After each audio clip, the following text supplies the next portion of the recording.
Dan and Corey here, welcoming you in to Libservative. The great fundamental issue now before our people.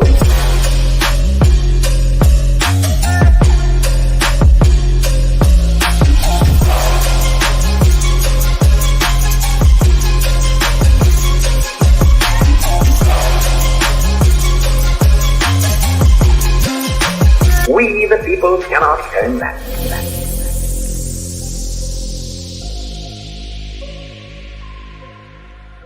Yeah, welcome in. Hello. Another episode of I'm Libservative. here. That's Corey Walsh. That's Dan Griffin. I don't know why he felt the need for me to say his name so fast, but we've been having one of those days. I don't know. Actually, I just let you and the audience know I'm here. I think I do know why. It's because we're only 2 weeks away from Armageddon, from the end of the world and the end of democracy in particular. So we're going to certainly touch on that tonight. We've also got, it's going to be interesting because we're going to have two white non-Jews discussing the Kanye situation. So keep that in mind. Yeah. But a whole bunch more. But first, Corey's got a word. Yeah. Libservative podcast can be found on all of your social media and podcast platforms. Our website is podpage.com/libservative. You can be found at Libservative on Facebook, YouTube, and Twitch, Instagram and Twitter at LibservativePod. And you can find our transcripts at libservativepodcast.wordpress.com. Our TikTok videos can be found at Libservative Podcast, and you can reach out directly at libservativepod@gmail.com. Subscribe today. But also, real quick, give us a rating because it helps boost up those numbers. We got rookie numbers, Dan. That's okay. That's all right. I mean, we could be rookie of the year, though. Rookie of the year, it's a good award. I'd take the Calder Trophy. Is only reason I said the Calder Trophy is because the Red Wings were playing. I'll take it. Kind of distracted, so. You know what? I'm actually pretty pissed about that. You want to hear me be pissed off about that? I've been hearing good things about the Wings, and I've been wanting to see them play now. For how many games are they in? Like 5, 6? I don't know, but they got their asses kicked the other night, so. Okay, so one time. First game they really looked bad. Yeah, it was the first game they really looked bad. So, but they have it on this. It's like blacked out locally. You have to go through ESPN Plus, and I don't have ESPN Plus, and I'm pissed. I actually want to watch the team this year, and I fucking can't. I haven't wanted to watch the Wings since like 2013, like their last year. They made it to the playoffs when they almost made it or whatever. Like when they were on that cusp.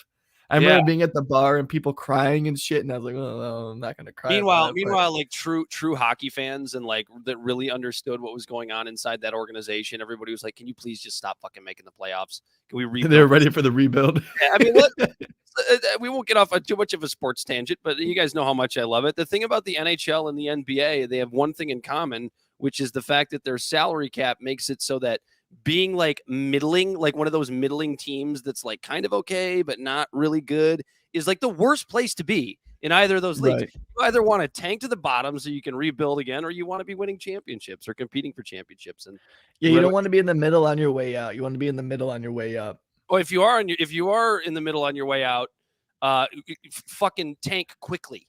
Throw the game. Get it over with. Trade away all your pieces, whatever you put a mop bucket in for goalie. So pull the goalie first quarter. You can't watch the Red Wings, but what are you consuming, Corey? So I watched The Northman last night. The hell is that? I forget. It's has Willem Dafoe in it. I don't even know who the other actors are. It's like a Viking movie. It was pretty good actually. Like if you're into like old like just like mythology and stuff like that. Especially like Vikings and shit. Like it was pretty dope. Like it was real into pagan and shit. There was this line in it where it was actually kind of funny. They're pagans, right? And they're Vikings. And it's around that time when like the Vikings and the Christians were all fighting and shit like that. And even though the pagans did crazy sacrifices and stuff too, there was this point where like this person died in a weird way. And they're like, this had to be the Christians. Their God is nailed to a cross. And then it was like, wow, they're right. Like, could you imagine like being on the other side that thinking like these people are literally worshiping a dead guy nailed to a tree? Like it would look pretty sadistic. I just thought it was an interesting thing. It was a good movie. It was definitely like an old mythic you know, that the here, like, I don't want to, I don't know if anyone's watched it yet. I don't want to blow it completely, but Well, Willem Dafoe does have this like uncanny ability to be funny without looking like he's trying to be funny. So I can imagine that being he's pretty. a really good actor. He's fucking weird as shit, but he's a good actor. Yeah, I love his fangs. Right? He's actually a vampire. No Yeah, idea. if you're into that old like mythos and all that stuff, then it was a good movie. I enjoyed it. A lot of action, a lot of cool shit, a lot of the Fae and like pagan religion in it and stuff, and it was cool. Other than that, what else have I been listening to, Dan? I don't know. I haven't really been listening to much. Just podcasts. I just Mostly. picked up the. Bear with me for anybody that hates the corporate media as much as I do. I started up the New York Times podcast. We Were Three. Have you heard about this one? I think it came out a few weeks ago. It was in coots with NPR. But like the New York Times, for as shitty as a publication as they are, and NPR for how bent they can be at times, they do really good narrative podcasts. I don't know if you've like noticed that. This is like from Serial Productions, and everybody loves Serial. Who didn't love that story? Adnan Syed, is he actually freed? I don't remember what that story was. I don't know. I can Google it while you're Or talking. whatever it was. I don't know. There was news a couple weeks ago, but anyway, this podcast is like a really tragic story about like of an abusive father and his son and daughter, and the daughter's the only one that's still alive because the father and son died of COVID because they were conspiracy theorists about the vaccine. And Syed was released last month. That's what I thought. I thought I saw that story. I'm not. I knew I wasn't crazy. But so You're not crazy, Dan. The world is. So the whole first episode, I'm through like 1.5 episodes, is an interview with the daughter, the only one that's still alive. And it's all about the text messages that she was going through with her brother while her dad was sick, because she just found out one day through text message, "Yo, dad's dead," basically, is what the brother said. And so he starts talking about his symptoms, and like she convinces him to go to the hospital, even though he doesn't trust hospitals. He doesn't trust the medical system. He doesn't like, he was one of those COVID conspiracy theorists. And he basically leaves the hospital against the advice of the medical staff, but doesn't tell his sister, tells her a whole different story. Meanwhile, he's texting back and forth with another cousin who's putting all the conspiracy theory propaganda into his head. So I won't give a whole lot more away, but I'm wondering what the second and third episode are going to be. I think it's going to be mostly their backstory. And I think the whole point of the story is like, what do you do when somebody that you love, basically you feel like they killed your father because they didn't get a medical help, and like sort of the things that COVID kind of revealed about our psyche over that time. So it was the first episode was fantastic. I'm like 10 minutes into the second one. Just an interesting story. It's We Were Three. If you haven't heard it yet, one of the few things, it's like I feel about the New York Times and NPR kind of the same way I feel about ESPN and the way they present news, because ESPN, like their 30 for 30 documentaries and their E60s are really good, but like it's like SportsCenter's basically just a woke fest now. It's really weird. I kind of feel the same way about that as I do about NPR and the New York Times. I like their narrative podcasts, but I don't necessarily like the way they present the news, if that makes sense. Right. Like New York Times has some I mean, I still consider them like credible in a sense, but it's like I really have to like be like apprehensive about like the narrative. Like if I'll read an article from them and like, and like take it as credibility, like take the credibility of it, but then I'll also read an article from another outlet. What's why about the same thing? Because we both listen to Up First from NPR, the 15-minute short news podcast. I listen to Up First. I listen to the Daily Wire's Morning Wire. I was going to say, you actually put me onto the Morning Wire because it's basically the right's version of what Up First is. So it's like you literally get both sides in the same kind of. And what's funny, what I find super interesting about those two shows? It's basically the same show. One's got a right-leaning narrative, one's got a left-leaning narrative, and they never tell the same stories. Like they're never talking about the same thing on any particular day. So it's basically what CNN and Fox News do at the end of the day. So, but they're both way mellowed down. It is still factual news outlets. It's for sure what they're deciding to cover and things like that. It's not like like what we're going to talk about today, the impending end of democracy. What would this be? 3.0? Yeah. Yeah. The Well, actually, what it would no, it'd be 4.0. Trump's election, that midterm, Biden's election, yes, this that's right. That's midterm. right. Yeah, the end of democracy 4.0.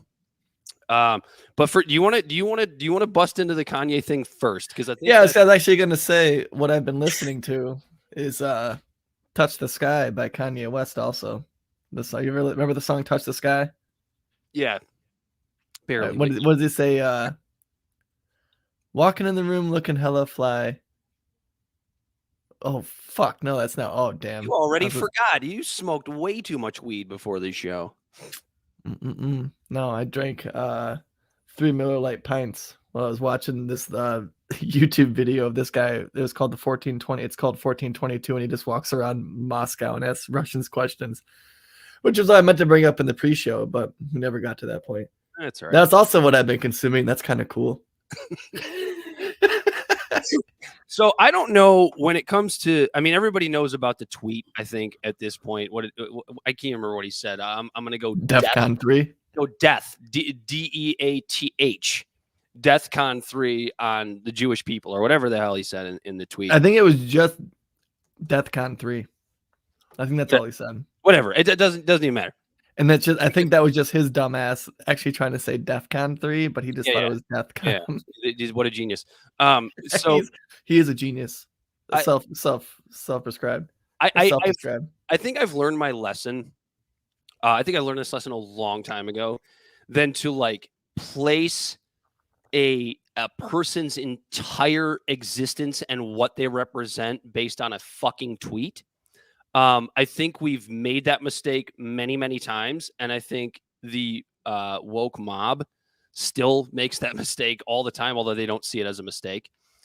So I didn't really take too much credence into that. I didn't take too much credence into the whole White Lives Matter hoodie, the Kanye, like to me, like, hey, whatever, that's Kanye being Kanye, being right wing is kind of a counterculture thing now. That's what he's always done, which is still really fucking weird to me. But then you and I both took the 2+ hours out of our day to listen to his interview that he did on the Lex Friedman podcast.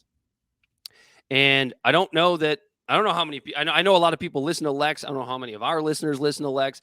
I think Lex is awesome. I don't listen to every single one of his shows because some of them, they can get kind of nerdy and just not really my bag. But every once in a while, he's got a guest on that I really enjoy. And this was one that I feel was important.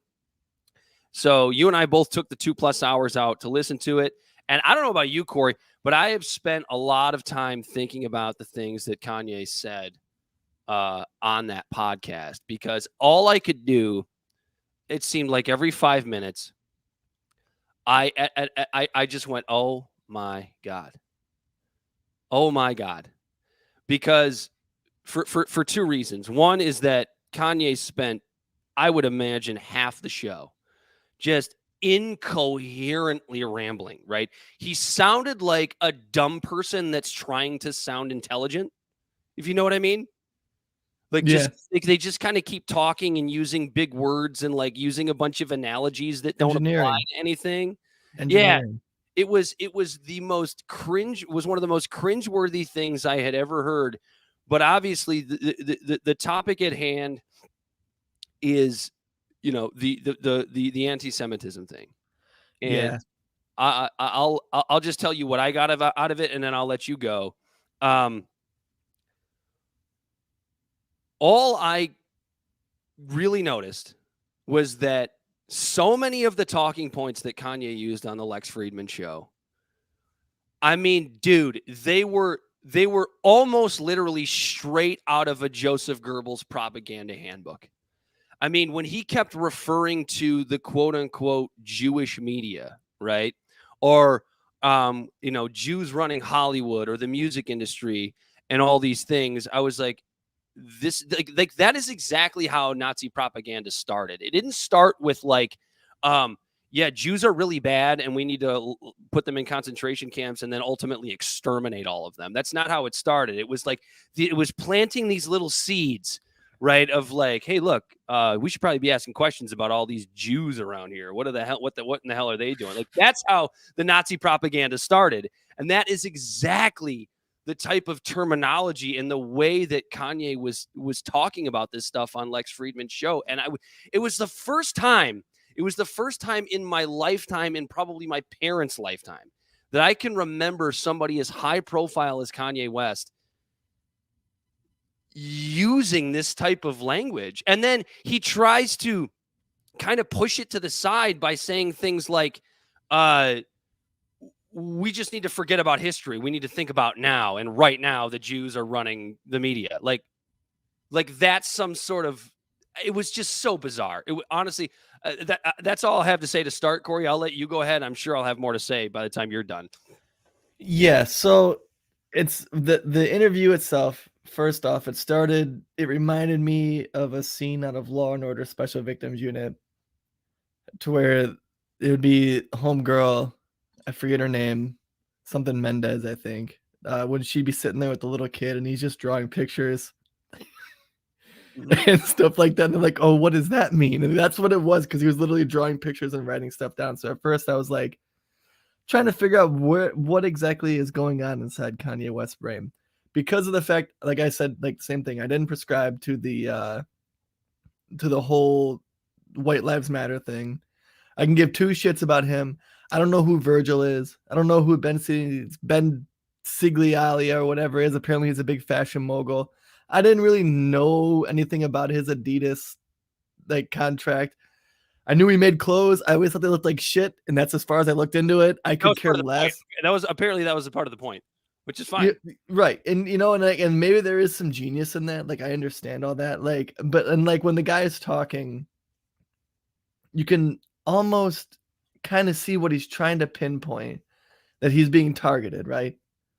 He's being targeted. And so I'll give him that benefit of the doubt that maybe he's used to just writing 16 bars and not actually trying to explain what he says. This is probably why a lot of rappers like Eminem, when they ask him, what do those words mean? He goes, listen to the song.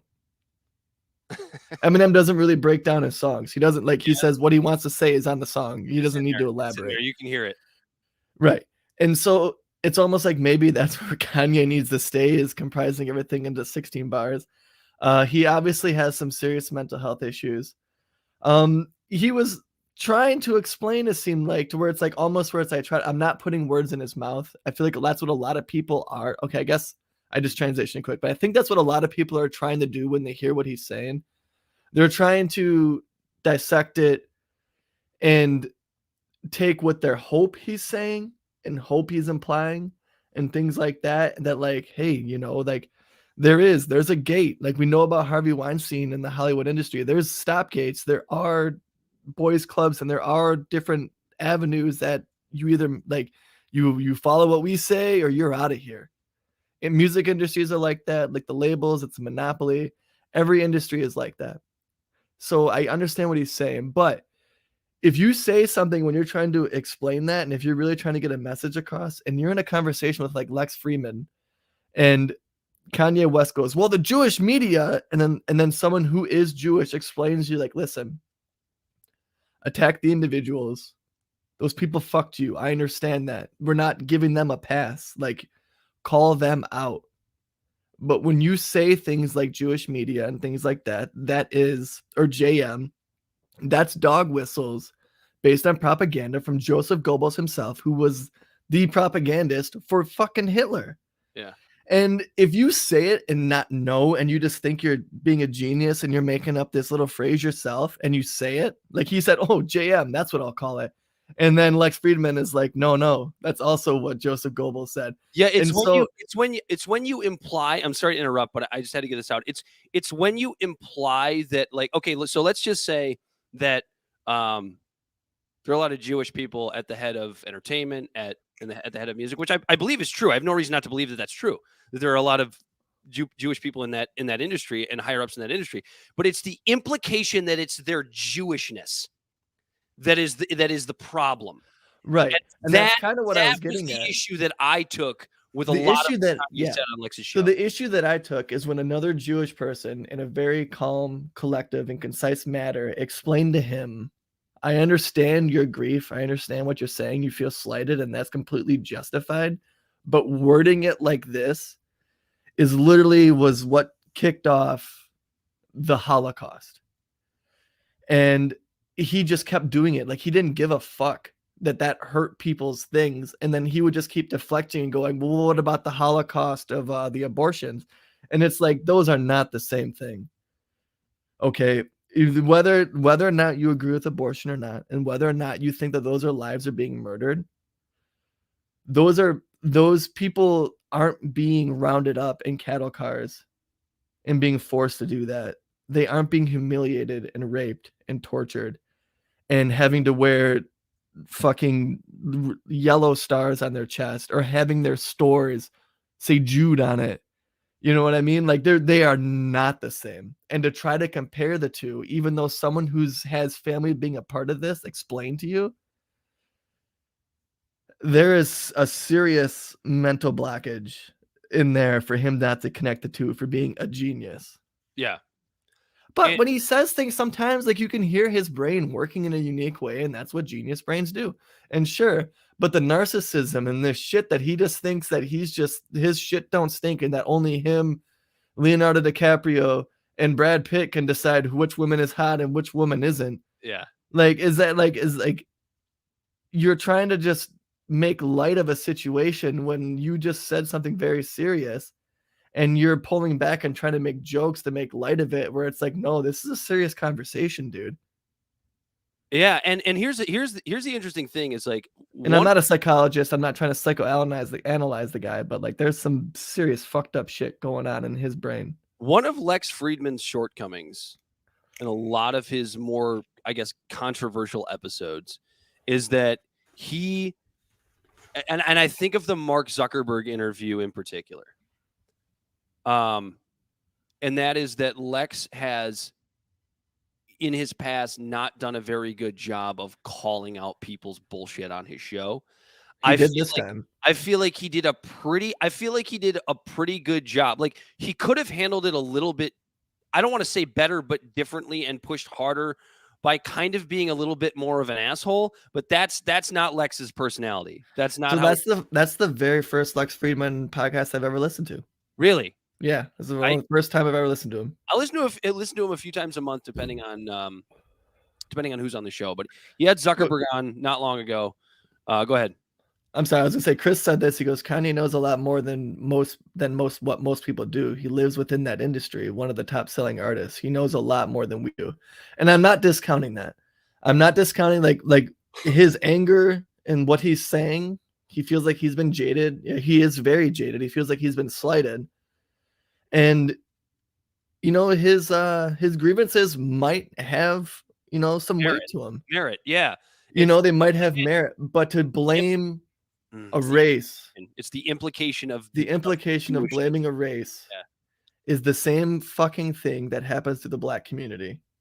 And he, of all people, should understand that and know that. And like, I made a joke to you. I said, like, kind of like, this is almost comparable to when he's like, every time Lex Friedman would bring up the fact that, you know, the Jewish people were treated poorly and stuff like that, he go, yeah, but so were Black people. Mm-hmm. And it's like, it's a kind of like a false equivalency. Both communities have been disparaged and exploited in their own ways. And it reminded me, like, when the way I heard him saying that, it reminded me of when I hear people talking about how Black people are treated in the country. And you hear someone go, yeah, but so were the Irish. They were indentured servants. And it's like, you know, it was terrible on both ends, but it's not the same. And yeah, just because it's this idea that we don't have the discussion about race in America. Like, you and I have the discussion, and most people, there's a lot of people who probably don't take us seriously because we're two white guys who are non-Jews sitting here trying to talk about race. To be fair, I do have 3% Jew in me. I don't know how you say that properly. What are you, Elizabeth Warren? With a David scar on your head? No, I'm not gonna walk around the yarmulke. I'm not gonna change my. I'm gonna start calling you Moses now. Have you see these curls? No, I'm just kidding.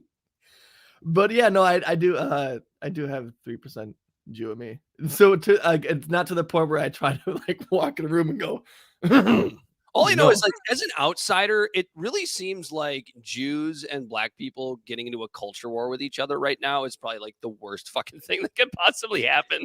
Is that a crazy thing to say? It's just like, really? Now we're gonna do this, Kanye? Now we're gonna have this argument? It just doesn't. It seems like a really bad time for this. I don't know. No, yeah. It's Trying to just like, make why light. are you gonna add this into the mix?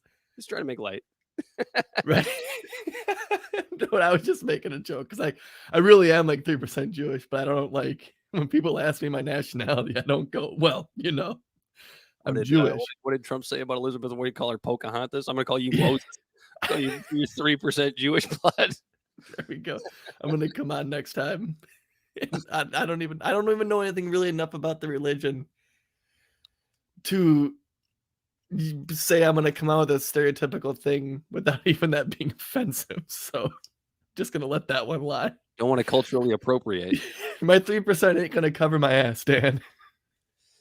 But I think the last thing I really wanted to talk about regarding this Kanye situation is like, this is to me the biggest example to date, given Kanye's celebrity status and just how huge how huge he is, not only in America but globally. This is why, like, this boy who cried wolf wokeism shit about how you're offended about everything and everything that somebody says is offensive, and everybody who voted Republican is a Nazi, and anybody who's even a centrist is a fucking Nazi. Like, now you actually have somebody of high profile status actually spewing at least borderline Nazi propaganda, like and real shit. Yeah. Anybody who's not in the woke crowd is now not rightfully, but still in their own mind justified to go ahead and defend Kanye West because you sat there and you bitched about how every single human being that didn't vote for a Democrat or doesn't believe in gender affirming care or doesn't believe that abortion should just be able to be had willy-nilly no matter what. Everybody that doesn't have those views is a Nazi and a fascist. This is what you end up with. You end up with somebody actually behaving this way. Whether or not Kanye is actually an anti-Semite, I'm not going to say that because I don't like making those judgments about people. But because if he really what he said, wow, on Lex Friedman's show, wow. Yeah, so what made me say wow was like the fact that Lex Friedman explained to him what he was saying was wrong and he kept doing it. Yeah. In the same conversation you could say if he truly was an anti-Semite and he really hated all Jewish people, he probably wouldn't have gone on Lex Friedman's show. You know what I mean? It's an interesting point. Like totally went over our heads there for the first 25 minutes of the show, but there you go. It's weird. I honestly think that Kanye West has a serious chemical imbalance in his brain. I guess, and that everyone's just exploiting him on their whim to where now he's hanging out with Candace Owens. Like, what the fuck? Like, what the fuck? You think she really gives a shit about Kanye West? No. It's just no, she doesn't give a shit about Kanye West. They're just grifting. Because she's just insane. Awful fear-mongering grifter. But yeah, I don't remember what my point was going to be, but this was it was really, really difficult to listen to that. I muscled through all 2 hours, and I appreciate Lex and his attempts to kind of make or try and help Kanye understand what's wrong with the things that he's saying. And honestly, like, I hope he comes around. And what I was going to say was this, actually, I just thought of it. Like, if you listen to that 2 hour podcast of him on Lex Friedman and the things that he says, the actual words that come out of his mouth, and not just once, not out of context, but over and over and over again. I don't say this very often, but it's like those really, you could argue, were actual cancelable offenses. And I never say that Now, that doesn't mean that I think some woke mob should go after him. I don't know how I feel about Adidas pulling the plug on him and all of the other stuff. I genuinely don't know how I feel about that. Yeah, but But his rhetoric definitely should give the society a pause. I look at that and I go, based on what he said, this is at least the closest thing to that being justified that I've ever seen. Yeah. And I fucking hate that, dude. I really do, because you and I talk about all the time about the reasons why people shouldn't be canceled and why they should be given second opportunities. Things being said out of context. What happened to Joe Rogan over the summer, right? All of this stuff. It's so rare that I look at these things and I go, oh wow, that might actually be justified. It's like, in fact, this is the first time I can remember since I kind of woke up to the culture war bullshit.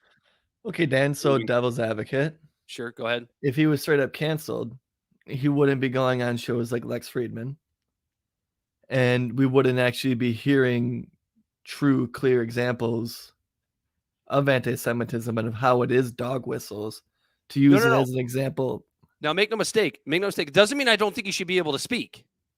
But, like, I'm talking about, like, Adidas deciding to pull the plug on him, right? I'm talking about, like, these corporations not deciding not to deal with Kanye anymore financially. Oh, yeah, because they know it's not. Doesn't mean he shouldn't be able to speak. I would never say that. Well, a contract with, okay, so that's fair, because when it comes to things like that, a contract with Kanye West, it's not a contract with him. It's his image. Adidas worked with Kanye because of his name and his marketing and his brand. If Kanye completely destroys that brand and it's tarnished and it ain't worth a shit, it's not profitable to them. Yeah.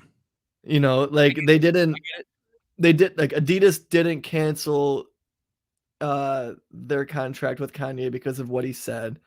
They canceled it because a bunch of people on Twitter and a bunch of people wrote letters, and everyone told Adidas that, like, if you're working with this person who is coming across as an anti-Semitic person, then we are not going to buy your products. Money speaks. You know what I mean? Like, that's what happened. This ain't some Jewish cabal trying to take him down. This is because he was speaking shit that no one likes to hear, and that hurts Adidas's image, so they got rid of him. In transactionary situations like that, I understand people being canceled. And his solution is, let's just stop teaching history. He said that. Go listen to the Lex Friedman show. That's exactly what he said. We need to stop teaching history. Yeah. Now, you can argue about, what types of history we should teach, but God damn it, it definitely needs to be taught.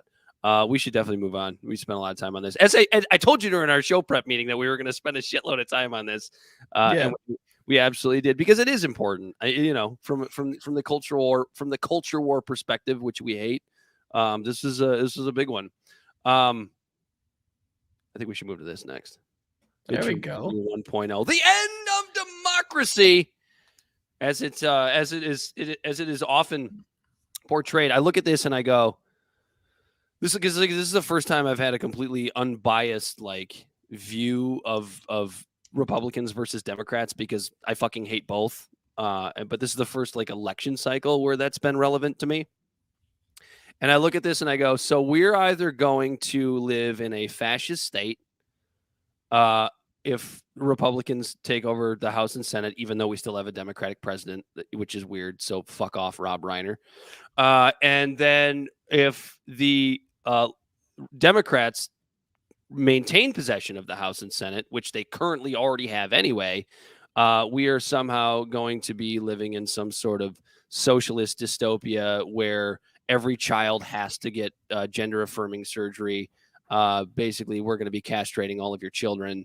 And what's the other big thing? Oh yeah, conservatives are going to be put in a camp and sent to live in the desert. So either way, we're fucked. And if it's like you said about the right, it's gonna be Mad Max. If it's the right, dude, it's just the political rhetoric behind this election. Every election cycle, I'm like, oh god, it can't get worse. Oh god, it can't get worse. And it gets worse every single time, because right now you have things. I'll give a left wing example. What did Stacey Abrams just say recently? That having children is the cause of economic issues. I'm paraphrasing here. I don't know what she actually said, but like her solution was that abortions should just be all over the place. Like that's like her big talking point.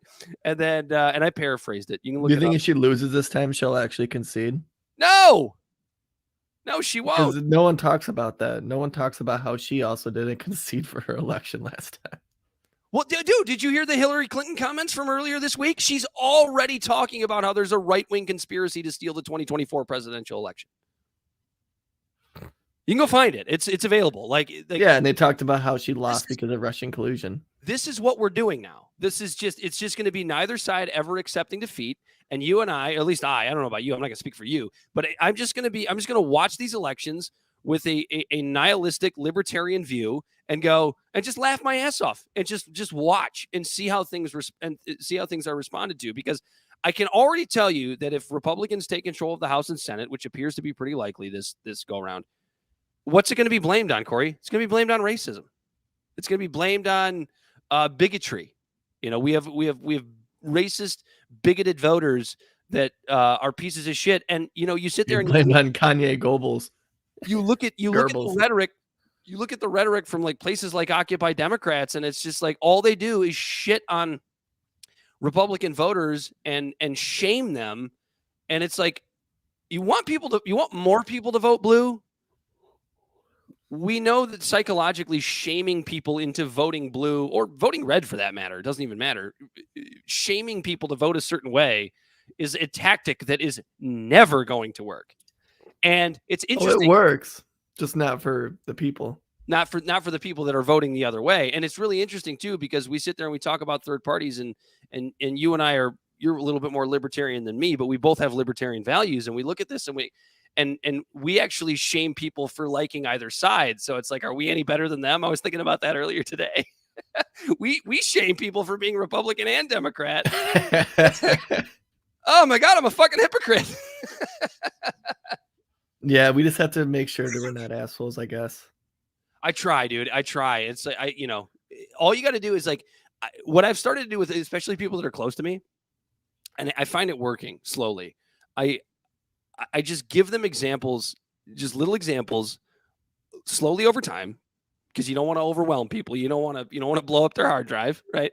About how Republicans and Democrats, where their crossover is. And if you can find where their crossover is on an issue that's super important to them, that's when the new thoughts kind of start to trickle in of like, oh yeah. Oh yeah. Yeah, no, you're right. Like I used that example of when I was hanging out with people in that smoke section over at that bar, at a union bar. And a lot of them were Trump supporters. And I was hanging out with people who were the furthest thing from it. And we were in this bar and they kind of started to argue about Trump and Biden and things like that. And then I noticed the guy who was for Trump had a UAW hoodie on. And I was like, oh, you're union. And I was like, they're over here. They wish they were in unions. And then just change it to a class issue. And then immediately they found a common ground. And then the whole tone of the conversation changed. And the other important part is like not having these conversations with them. And sometimes it's really hard. I know. Not having these conversations with them and talking to them like don't talk down to them. Don't talk down to them like they're stupid. It's hard to do sometimes. I know. And I fuck it up sometimes. If you just find a crossover issue between Republicans and Democrats and you just present it to them in a way of like, hey, look, they both do the same shit. But you have to find examples and they have to be. Oh, yeah, dude. It has to be an issue that's important to them. And at this point, it's super easy to find examples. Oh, body autonomy, vaccine mandates. Yeah. Roe v. Wade. Ukraine, Iraq, Afghanistan. You know what I mean? Yeah. It's not that hard, but like Nazis, Muslim extremists. Sorry, I don't mean to just say that and then camp the two with each other. That's not what I meant at all. Somebody's gonna pull that. I was talking about supporting Nazis with guns. Okay, just sit down. Supporting Please. Muslims extremists with guns in the Middle East and in Ukraine. Like it's. Yeah, very, very simple. But it does take time. It takes time. You're not gonna get that to happen. It takes patience. Yeah, and that's the thing too, is we live in a world where a fast food society, where everything just needs to be quick, where it's more convenient just to shut each other down than A take the time to have these fucking conversations. And I guess that's the best advice you can have. If you're not willing to let someone extrapolate and hear their views and then actually take them in and have a good faith conversation, then I guess just shut the fuck up and keep your opinion to yourself, because it's not worth a shit. Well, you could tell. Shouting out your opinion and telling everyone else to shut up when they try to express theirs doesn't help the conversation. And this is why social media sucks for stuff like this, right? Because the first thing a social media person turns to when you point out a flaw in their political argument or a flaw in their cultural argument, the first thing they do is straw man. That's the first thing they turn to. Or what about? Every single time. And if that's the first response you get, regardless of how coherent your response is to them, it's not worth your time. Like, don't bother. Because maybe a debate class should be mandatory for every single student. There you go. If you listen to Kanye, maybe take out the history, throw in debate. There you go. So anyway, the preview to this particular midterm is very interesting. Like, right. So like the big prediction. Do you have all the polls in front of you? Sorry to cut you off. I actually do. I had them. Well, not all of them, but most of them. Actually, let me refresh it because it might have updated. Might have been from yesterday. But yeah, we got some stats here, so we're not just pulling shit out of our ass. What we're talking about is the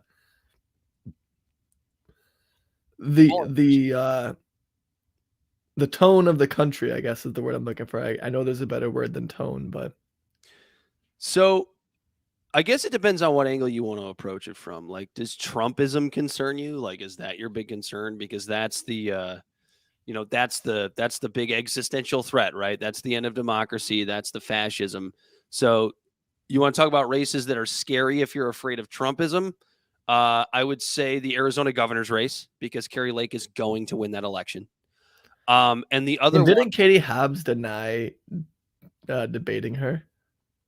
Yeah, I don't think they ever did debate. I could be wrong about that. No, they didn't debate. I know that, but I forget who wanted the debate and who didn't.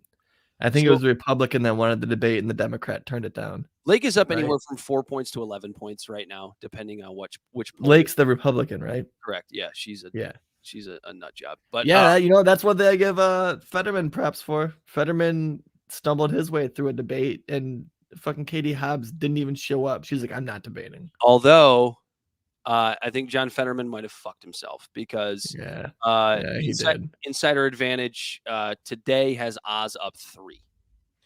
Yeah, Fetterman did a really bad job. What's up, Bright Naz? Very interesting there. So the other big one is one that's close to home here, and that's the Michigan gubernatorial race, which if you had asked me 3 months ago, I would have said Whitmer should win by 6 points, maybe a little more. That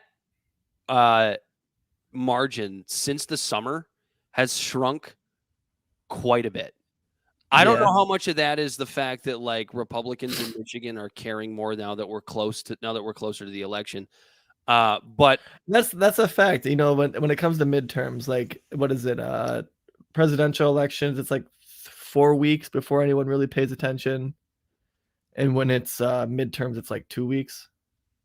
But I look at the Michigan gubernatorial race, and I still, if first of all, I wouldn't bet on this, but if I were forced to bet on this, I still think it's going to be Whitmer by a tight margin.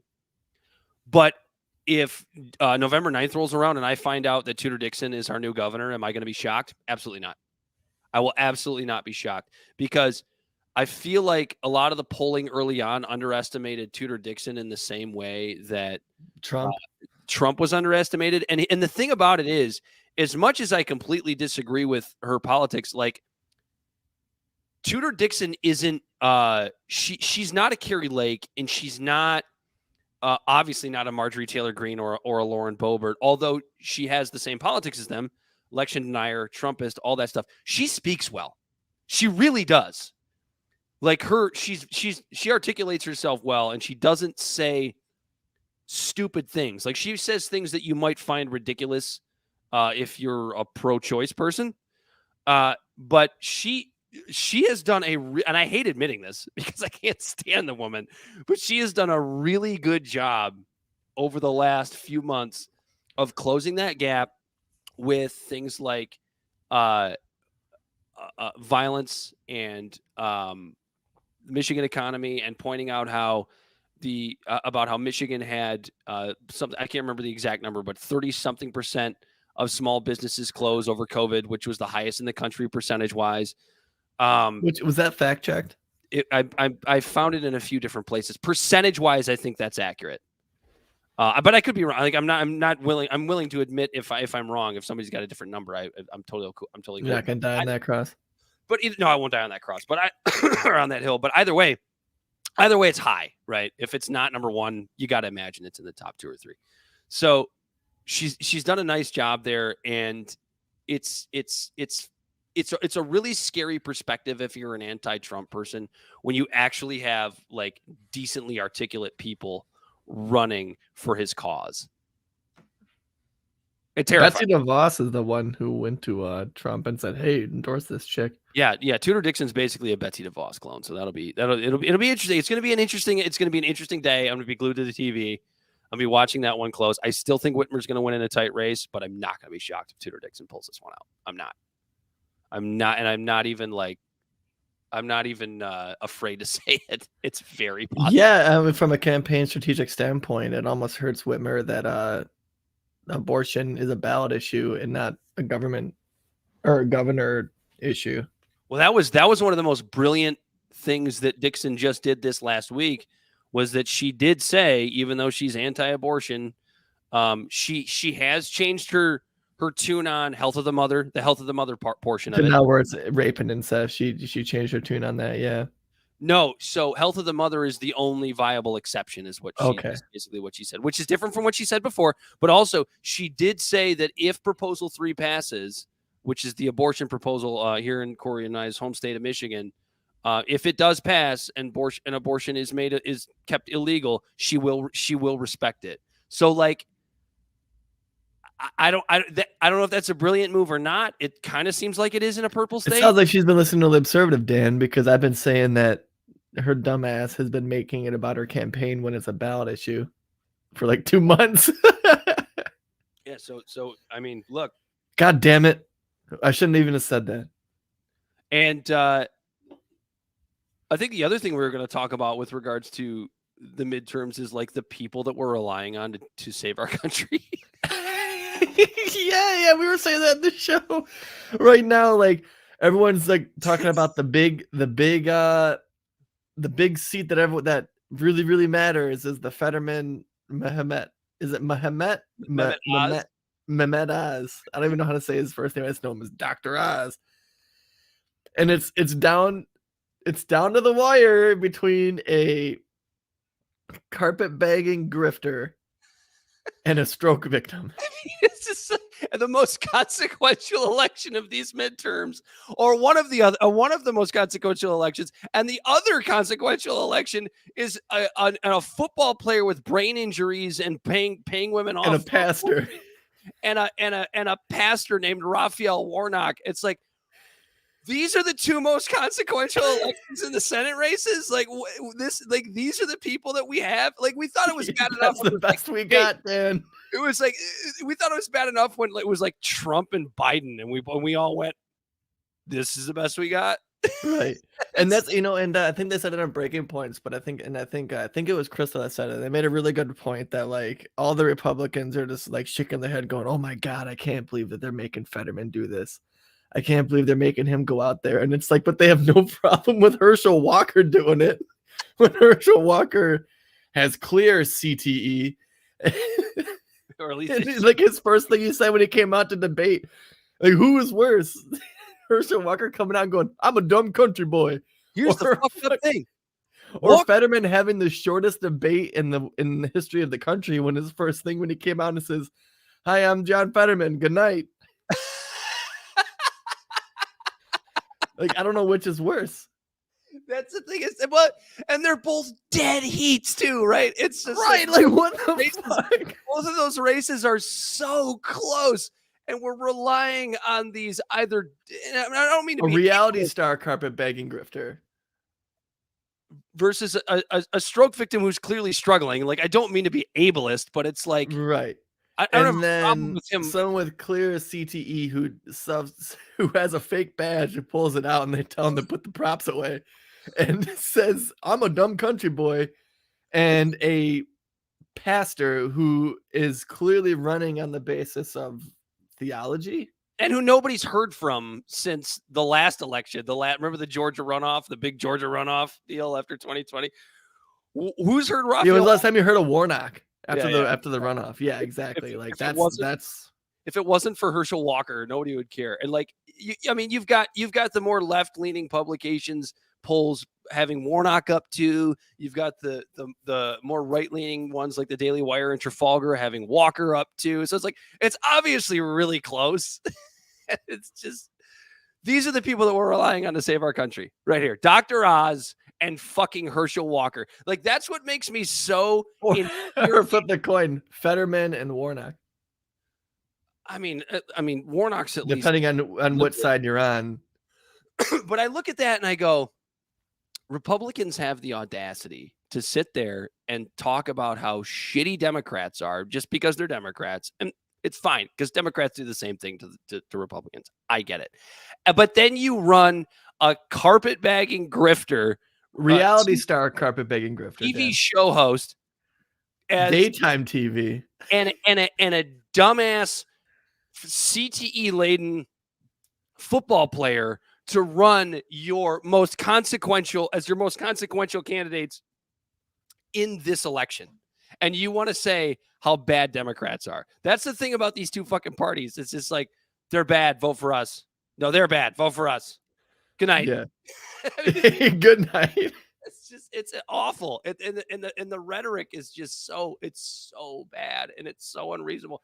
Like, I cannot believe the point we've gotten to, like, where every single career politician or idiot carpetbagger who tries to be a politician, how dumb they still think we are. It's interesting because, like, I'm just having this thought process pop up of how this just literally exposes just the disgusting grossness, the rot, the swamp, as Trump would put it, of the two-party system.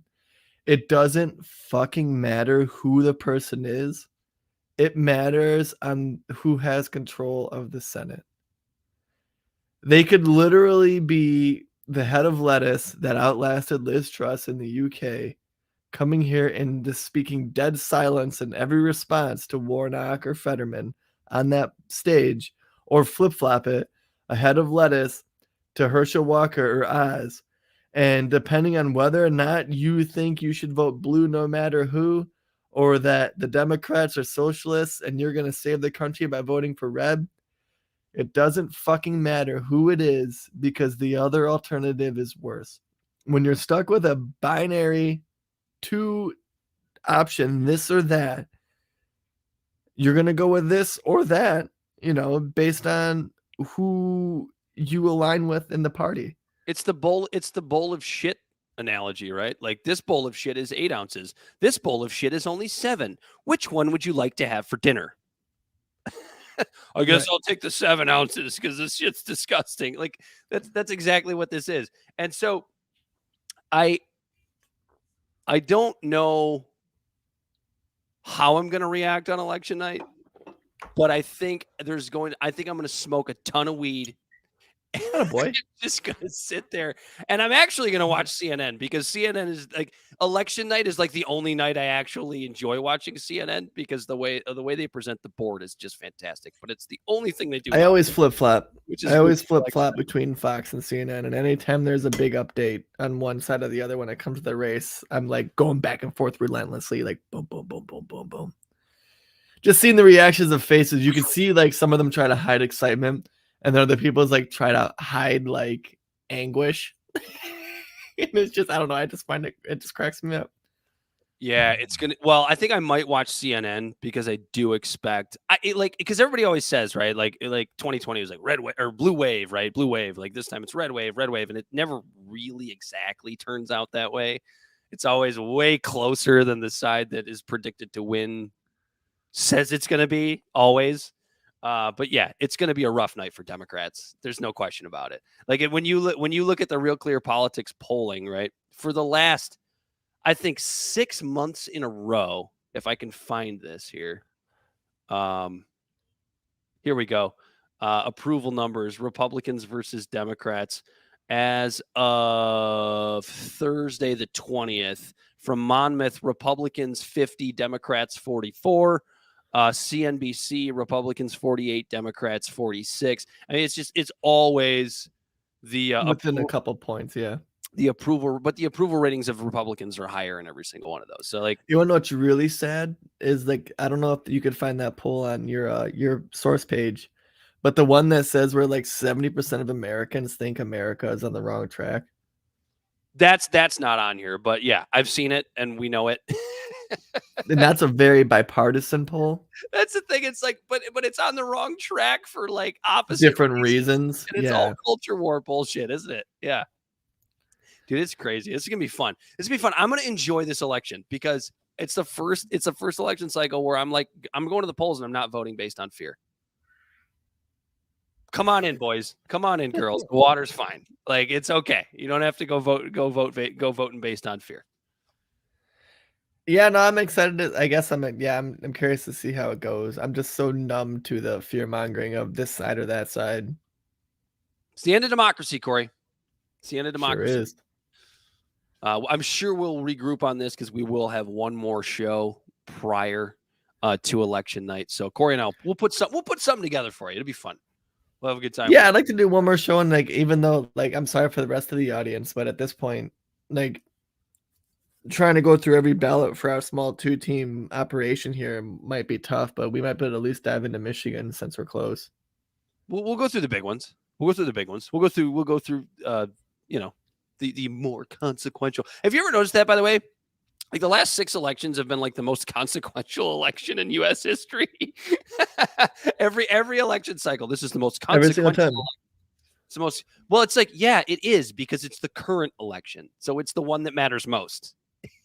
Whatever the current election is always the most. It's always, yeah, because the one that happened a year ago doesn't matter. It's this one. This one's the most consequential. Yeah, it's like, that's like, what's the sports analogy? One game at a time. One game at a time. You want to talk about Pfizer a little bit here, Corey? We got a couple more topics we can cover, I think, before we end the show. Yeah, you said, so is Pfizer preparing for an emergency use to be lifted? No, just my hypothesis. This is just my. Oh, okay. You had mentioned that they're preparing to raise the price of the COVID vaccine by like 4,000%. So Pfizer. So full disclosure, I literally sat here trying to do this math and trying to figure out what price that America was paying for the Pfizer vaccine to the point where it would be 10,000%. But I don't know if Reuters and stuff, even because this is Reuters. Reuters. Okay. I like Reuters. I trust Reuters for the most part. Yeah. And so they're saying that like, obviously, like, this is true that they're talking about, they want to make the price for the vaccine like $150, like $200 or something like that per dose. Per dose, but I couldn't find the number because, so this is where I was confused, right? So I couldn't find the number because, like, if you do the math, 10,000%, like an upcharge of 2,000% for something of like $200, that's literally like a $2 vaccine. Mm-hmm. Okay. So this is where I'm like confused when I talk about their math, because that's like a $2 vaccine, but everything I can find is saying that America is paying like $19 to $20 for the vaccine. So regardless, if it's going from $20 to $200, that's what would that be? That would be 1,000% increase. Yeah. Well, I just made up an arbitrary number there, man. No. I guess no. What I'm saying is, like, I was sitting here trying to scramble to try to see if this 10,000 number was justified, but I don't know if it is. 10,000% based on all the numbers that I can find. I don't know. That seems extreme. That would mean that the original price of what people were paying for the vaccine was $2, but I can only find 20. So this would be more of like 1,000% increase. But regardless, so much better. Right. That's what you just heard me say regardless. But regardless of that, they're talking about raising the price of the vaccine from $20 to like $200. And it's a vaccine to where like a study from the University of Michigan just came out, like the transmissibility of the boosters is no better, or the effectiveness of the boosters is no better than the previous round of boosters. And it's insane to me how it just the narrative is like, well, yeah, the price might go up, but it's still free of charge for you. Like, don't worry, your insurance will still cover it. Don't Oh, worry, Medicaid and Medicare will still cover it. But it's like, no, it's still being fucking paid for with our tax money. It's not free. so And then now, this is why I have the hypothesis that I have. right. Because currently under the emergency use authorization, this is just the way I understand it. Somebody can correct me. Because that's another important thing too. Remember, it's still not a approved vaccine. It is still under the Emergency Use Authorization Act.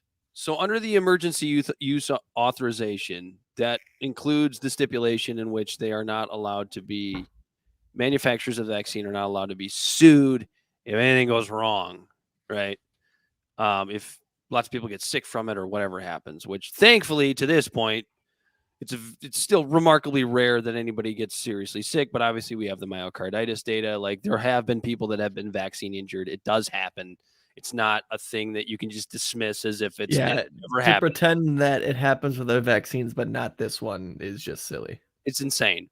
And so my hypothesis is that the fact that they're raising the price by however much is to cover their asses for possible lawsuits in the future.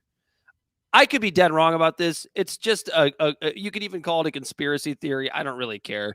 It's just a hypothesis that went through my head. It's just like, why would they feel the need to do that now when all the data shows that nobody's getting these boosters?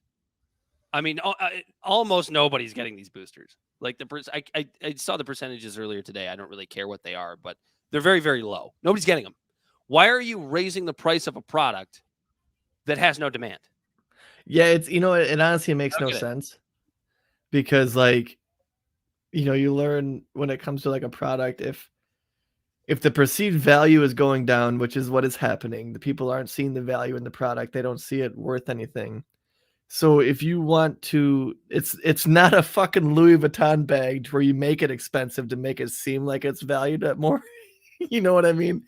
It's not like it's a BMW to where you raise the price way up to make it to where it's like you're buying this car, it's as good as every other car, but you're buying it because it's a BMW. You know what I mean? Like it's the perceived value. People buy Louis Vuitton and BMW when even though they could still buy a fucking Mazda or a Gap bag, they buy it for the logo, for the prestige. So I don't understand why they're raising the price when people aren't buying it anyways without adding value to it. They're trying to say that there's value added, but every study that comes out of places like University of Michigan, it isn't there. Mm-hmm. So I think all this is going to do is just make less people get the vaccine. This is from a business perspective, not a lawsuit perspective or anything like that. But it doesn't make sense to me. I guess if I was on that board with my fucking monkey brain, I'd be like, well, hold on, guys. But it just shows a big pharma. But at the same time, it's big pharma doing what big pharma does. Hold on, guys. Are you guys serious? They're trying to get the price of this vaccine up there with RSV or not. Does RSV have a vaccine? I don't think RSV does, but I know flu does. But they're trying to get up there with prices for like flu vaccines and stuff because that's about how much a flu vaccine is. And at the same time, they're going to keep telling people to keep doing it. I had my doctor recently kind of like, he didn't push on it. He wasn't a prick. But I had my son in there and they're like, do you want to get him the flu vaccine? And I said, no, he's fine. He literally just had the flu like 2 or 3 weeks ago. And they're like, well, we still recommend it. And I was like, well, since when? I'm like, you hear doctors all the time. Like Fauci himself said you don't need to get the flu vaccine if you had the flu. And they're like, well, you're right, but it's an extra precaution and this and that. And it was just like, well, we're not going to do that. And he goes, okay, that's understandable. But it's almost just like, It's just they're all just trying to make fucking money, man. So we still recommend it. Last thing I wanted to talk about tonight, Corey, was these 30 progressives that just decided to cuck out once again to the Democratic Party's establishment with regards to possible peace negotiations in Ukraine. We had 30. I'm not even going to say that they were all progressives because I don't think there are that. First of all, I don't think. No, they were. They were a part of the I understand. progression. I understand their label. I understand what their label is, but I'm not going to call them progressives, if that makes sense. Okay. These That's people fair. are progressive. AOC is not a progressive. None of these people are progressives, but they did take a nice step in writing a letter. I don't even know if AOC was one of those 30, was she? I believe she was. I believe the entire squad was involved. Let's see. Pramila Jayapal. Who else was in there? Well, I'm gonna look that up. You can keep. AOC called on Biden to take immediate steps to negotiation with Russian President Vladimir Putin. So I would imagine she signed that letter. But either way, I look at this and I go, these are the things progressives are supposed to do. They're supposed to be the anti-war wing, the wing of the people for the Democratic Party. And every single time, they cuck out. They cuck out to the Democratic establishment. They did it with the force to vote. They did, and they're doing it again. And all it took was a letter suggesting that the West needs to negotiate with Vladimir Putin to end this war, to be completely shot down, for them to go, okay, sorry, okay, oops, sorry, we'll sit down and and hold our place here in our little popularity. Right. And so, for real quick, for people who don't know what we're talking about when it comes to the letter, the letter called on Biden to consider a diplomatic path to end Russia's war on Ukraine if the opportunity arises. Acknowledging the difficulty of direct talks with Putin, the lawmakers encourage consideration of a negotiated settlement as the risk of nuclear war rises. Ukraine opposes such a diplomatic path because that would likely require surrendering some of its territory to Moscow. And the Biden administration has pledged that the U.S. wouldn't do anything without Kiev's backing. And here's the interesting thing about that, Corey. McCarthy warned on Tuesday. What are we? Thursday now? Yeah. Okay, so last Thursday, the 18th of October, that Republicans will not, quote, write a blank check for Ukraine if they win back the House majority. So you have Republicans that want this war over, and you have progressives that want this. Imagine that. Imagine a little bit of a common ground between the progressive wing of the Democratic Party and Republicans. Now, is any of it being done in good faith? Probably not. It's probably all bullshit. But is that the narrative you're ever going to hear? Right. And yeah, no, it's not. And it's just frustrating because of the fact that, like, you have these people who are like in the Senate looking around going, hey, wait, hold on. I don't know if I'm ready to see mushroom clouds over land in Ukraine. They're not an ally. I believe this is. They're not a member. And now all of a sudden there's this weird line drawn about land when it's like, when no one's even talking about which land they're even talking about when it comes about like land that Russia took, because roughly half of what is taken was taken in 2014. And we were okay with it then. Yeah, I mean the big thing is super obvious. Like it's so fucking crazy that we're at a point now where when we have this like really serious actual threat of nuclear war. I'm not a big enough nihilist to think that it's actually going to happen. Obviously we all hope it doesn't. I'm leaning towards it's probably not going to happen because of mutually assured destruction. But we're as close as we've been in fucking forever, and just saying that negotiating makes you a Putin apologist, as if It's being fucking ridiculous. As if being a Putin apologist justifies nuclear war. Like, right. The more important thing is just the nukes not being launched. Yeah. Like that's the most important thing here. Right. Yeah. Let me tell you, Dan. I almost kind of wanted to open with this. I didn't even, but I figured I'd try to save it for this segment. Literally last night, I had a dream about nuclear war. I did. I was. I was in my dream. I was in my driveway. Were you driving an electric Hummer? Nope. I was in my driveway of my house, and my wife and kid were inside, and I saw the nuclear blast. I saw the mushroom cloud. But in my dream, I knew based on the blast for some reason that it wasn't actually a nuclear blast, but it was a dirty bomb. You know how dreams are fucking weird like that, right? Right. And I ran inside, here's what's kind of weird to me is in my dream I wasn't panicked. I went inside and I got my family and we just took our next steps. And so like at work, I'm really trying to like psychoanalyze this. I'm not usually a dream psychoanalyzer or whatever, but it's like here I am on the like me and you who are kind of see ourselves on the outside of just like all of it because we're kind of like observing everything. It's seeped into my unconscious brain to where this is actually something I guess that I'm thinking about to the point where I had a dream about it. And in my dream, I didn't even panic because I'm already numb to the idea. And then that when I woke up, the dream wasn't even there. It took like 20 minutes and I'm brushing my teeth and I was like, oh, fuck. I had a dream about nuclear war last night. Do you ever think back to like, because you and I were both born in the late 80s, right? We were both born like kind of at the tail end of the Soviet Union, the very tail end. Do you ever think about like what your parents were thinking when the Soviet Union collapsed? When they finally went,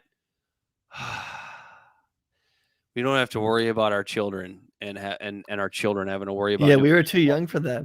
But I remember my dad telling me those were the days. Those were the days where they would have been like, our children don't have to worry about nuclear war. And now here we are in our 30s, and you have the media and you have establishment, Republicans and Democrats in certain factions talking about how it's, like not even really discussing how it's a big deal. Like I just cannot believe the way in which we're just moonwalking into our leaders or lack thereof are just nonchalantly discussing nuclear war. And if I say I don't want nuclear war, that's what pisses me off, dude, is they're nonchalantly talking about it, but Biden's telling his like big dog donors about how we're in a nuclear Armageddon, but not saying anything to the general public. Like, fuck us, right?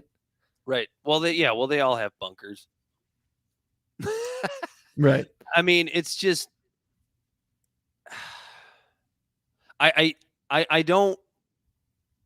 just don't understand how nuclear war can be used in a way like COVID was. Didn't understand it with COVID either, but I really don't understand it with nuclear war.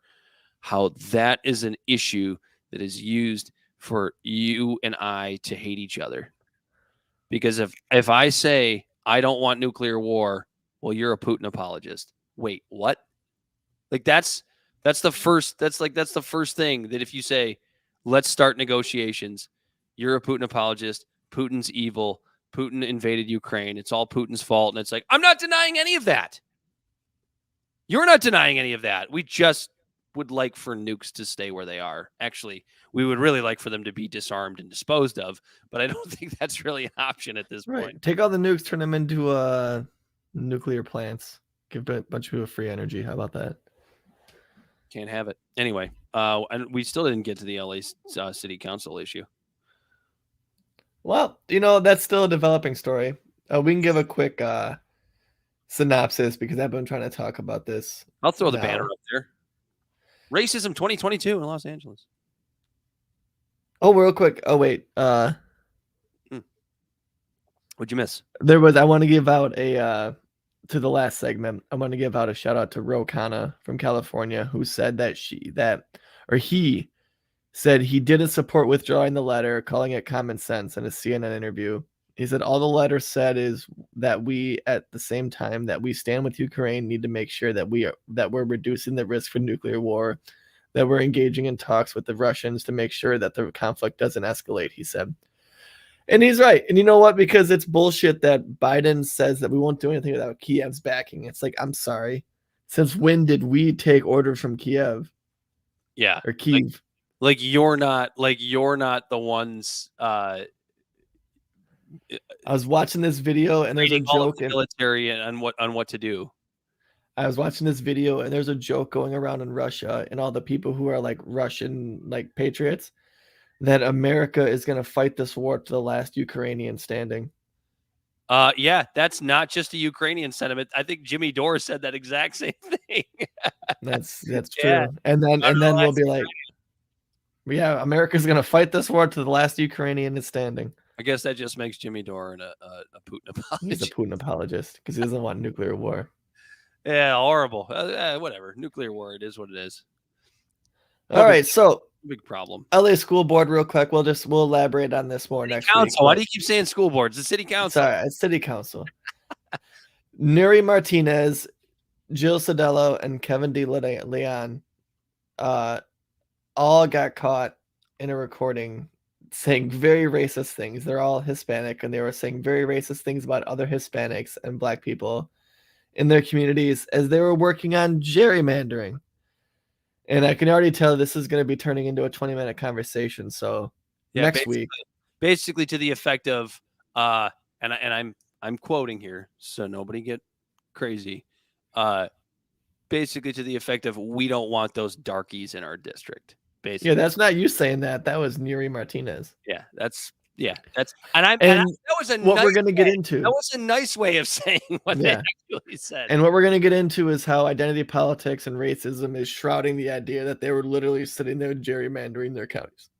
And so tune in next week for the racism in 2022 Los Angeles fucking city council, not the school board, if you're confused. And part 2 of the end of the world, otherwise known as the 2022 midterms. Corey, tell the people where they can find us one more time. Libservative Podcast is found on all social media and podcast platforms. Our website is podpage.com/libservative. We can be found at Libservative on Facebook, YouTube, and Twitch, Instagram, and Twitter at LibservativePod. You can find our transcripts at libservativepodcast.wordpress.com. Our TikTok videos can be found at Libservative Podcast. And you can reach out directly at libservativepod@gmail.com. Subscribe today. Make sure to give a review. And if you have a good review, we will read it on the show like I'm about to right now, so I'm not a goddamn hypocrite. We had a review last week from... Oh, let me find it. I made like 6 posts since I posted last time for our review. I thought you had that prepared. Yep, I thought I did too. From whatever he didn't, whoever it is. If you're out there, it looks like you just made your podcast username a bunch of letters mashed together. But they gave us a 5-star review that says fun and informative. These guys make politics fun-ish. With all the my side versus theirs out there, it's nice to see people try to look at it from both angles. I think from all angles. I think that might have been Spike Cohen. I hope so. But I feel like he wouldn't have made his Spike Cohen's name on username. Is his Apple username? It's literally HDISJDBSJ. It literally looks like someone just went on the keyboard. I can see Spike Cohen getting pissed off enough to just jam keyboards in it. Jam his keyboard. God, you really got to be a libertarian. You heard it from Spike Cohen, aka Libservative Podcast is fun and informative. 5 stars. I don't think we need this banner up anymore. Yeah. Anyway, this has been Libservative. He's been Corey Walsh. He's been Dan Griffin. And until next time, if we're still here due to nuclear war, we're out. Hopefully my dream isn't a premonition. Bye.